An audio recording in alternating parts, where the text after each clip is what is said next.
Bonjour à tous, bienvenue dans cette nouvelle vidéo, c'est Corinne du jardin de Nymphéa.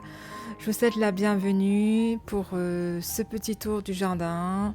En fait, c'est pas vraiment un petit tour du jardin, c'est juste que voulais vous montrer une petite zone du jardin que j'aime bien, que je m'occupe beaucoup en ce moment. Et donc je voulais vous montrer un petit peu comment il était actuellement parce que j'avais envie de le réaménager, le penser autrement, ramener beaucoup d'autres plantes. Et donc voilà, allez c'est parti pour la vidéo.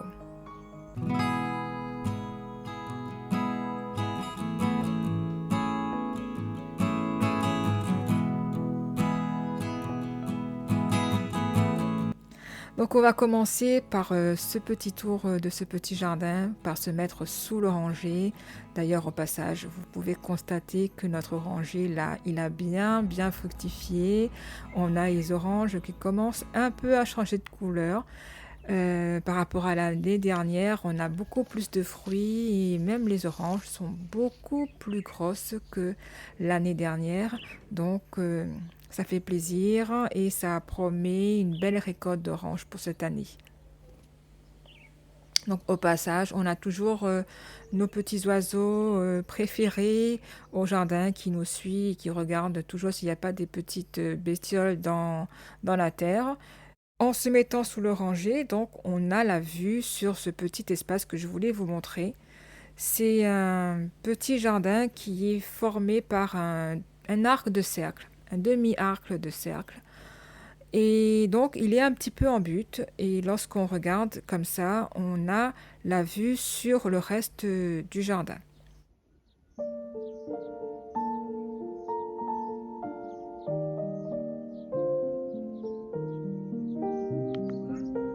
Leptospermum où il y a quelques fleurs roses mais il n'y a pas énormément. Mais tout de suite on a le regard qui est attiré par ce rose très lumineux des irésines. D'ailleurs il ne va pas tarder à fleurir. Je vous montrerai ça dans une prochaine vidéo lorsqu'on aura les fleurs. À gauche, on a les anémones du Japon qui s'étalent. Donc là, ça s'étale sur tout le long et on espère avoir une floraison bientôt. Comme ces anémones-là qui ont déjà fleuri de l'autre côté du jardin.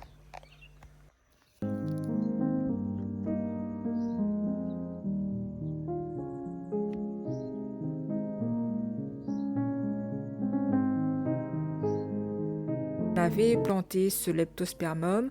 J'avais planté aussi les anémones du Japon pour leurs fleurs roses. Et on a aussi l'irésine qui ramène une couleur rose aussi dans cette zone-là. À côté de ça, on a des cosmos qui se sont ressemés. Donc là, vous avez de la chance. J'ai deux petites fleurs là qui sont ouvertes. Et puis on a du vert de la candiline verte panachée de jaune.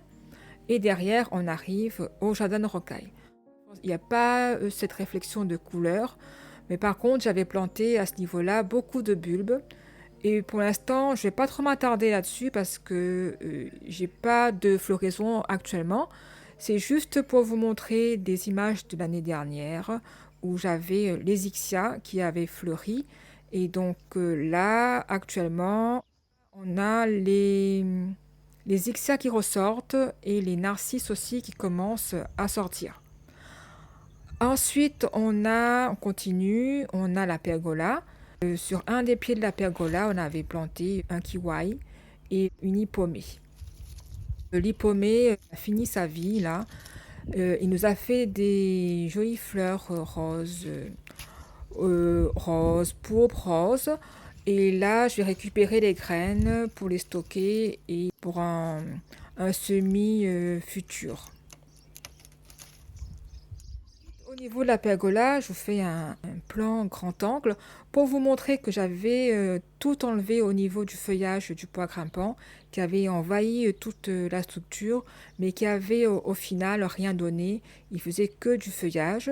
Donc une fois enlevé, on a le rosier grimpant qui maintenant se retrouve un peu plus libre pour partir sur la structure. Donc là, il nous a fait 2 grandes tiges que j'ai dû attacher.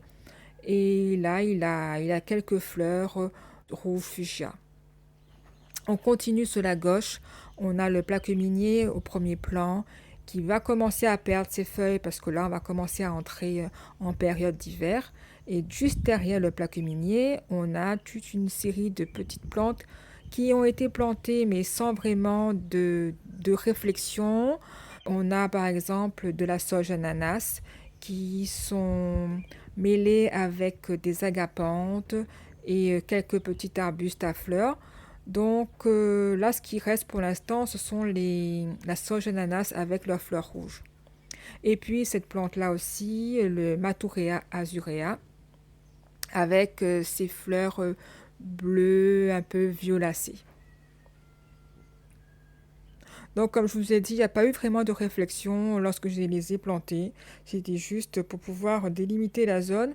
Mais maintenant, avec du recul, je pense que je vais un petit peu réadapter la petite plate-bande et faire autrement, ramener d'autres plantes pour que ce soit un peu plus étoffé et qu'on ait cette impression d'être dans un petit cocon vraiment de verdure dans ce jardin en arc de cercle. Ensuite, on revient sur le devant, on a les érables du Japon, donc là, j'adore.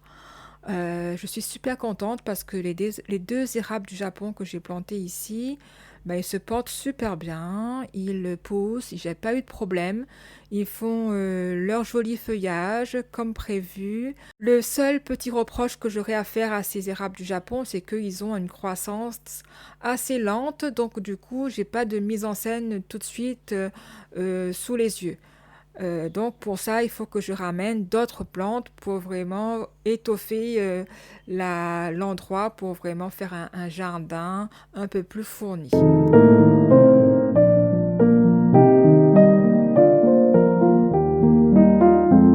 Donc là, ce n'est pas un érable du Japon, c'est un nandina. Ce nandina-là, il était rescapé, je l'ai planté en 2 fois, arraché en 2 fois, et la troisième fois, je l'ai arraché pour le mettre dans un pot, parce qu'il se faisait à chaque fois décapiter par la débroussailleuse. Donc là, le feuillage, il a bien repris, et donc je vais le planter ici, à côté de l'érable butterfly. Je pense qu'il a quand même un beau feuillage, un peu comme les érables du Japon, vert qui devient un peu avec le temps orangé, rougeoyant. Et puis j'ai encore quelques plantes qui sont restées dans leur pot. Et j'ai par exemple ce leptospermum que j'ai retrouvé dans le jardin et qui commençait à faire de belles petites fleurs. Et donc je vais le planter là, ici. Et ça apporte de la gaieté, de la fraîcheur dans cette petite zone du jardin. Donc là, vous avez une petite présentation de tout ce que j'ai acheté en fin du mois d'avril. Donc on a des plantes vertes, on a des érables du Japon pour pas changer et toute une gamme de plantes fleuries. Donc surtout dans la coloris, comme je vous ai dit, du rose, violet, mauve. Donc là, je vais commencer par 2 érables du Japon, Acerpalmatum cereus. Donc Seiryu qui signifie dragon vert. On appelle cette érable du Japon à cause des feuilles qui ressemblent aux griffes des dragons. Donc celui-là, c'est un érable à grande envergure qui doit monter à 3 mètres. Donc je voulais changer un petit peu des petits érables du Japon. Et donc celui-là, il va quand même avoir une bonne présence au jardin. Ensuite, on a les plantes à fleurs. Donc, vous voyez déjà des belles potées bien fleuries. On a les pentas, 2 pots de pentas que j'ai acheté à 3,50 €. Donc, du rose. Et puis, une verveine à fleurs. Donc, avec des fleurs, on a de toutes les couleurs. Donc, celle-là, j'ai pris une mauve. J'avais aussi du blanc, du rose. Et ensuite, cette jolie potée aussi de Torrenia qui est bien fleurie. On a facilement des petites capsules de graines Et lorsque la fleur elle est fanée, il va faire ses graines et là on va avoir beaucoup de graines qui vont s'éparpiller au jardin. Donc j'espère qu'elle va se multiplier assez facilement dans la zone où je vais l'installer. Ensuite, on a de la sauge avec des fleurs roses. C'est de la sauge à massif. Voilà pour tout ce qui est plantes à fleurs. Ensuite, on a des plantes d'intérieur vertes. J'adore cette plante par rapport à leur feuillage, c'est des hippoastes. Donc là, on en a deux, un à feuillage vert moucheté de blanc et un à feuillage vert moucheté de rose. Et puis on a aussi cette jolie plante, c'est une aglaomena. Donc là aussi un joli feuillage panaché de blanc, de vert et de rose.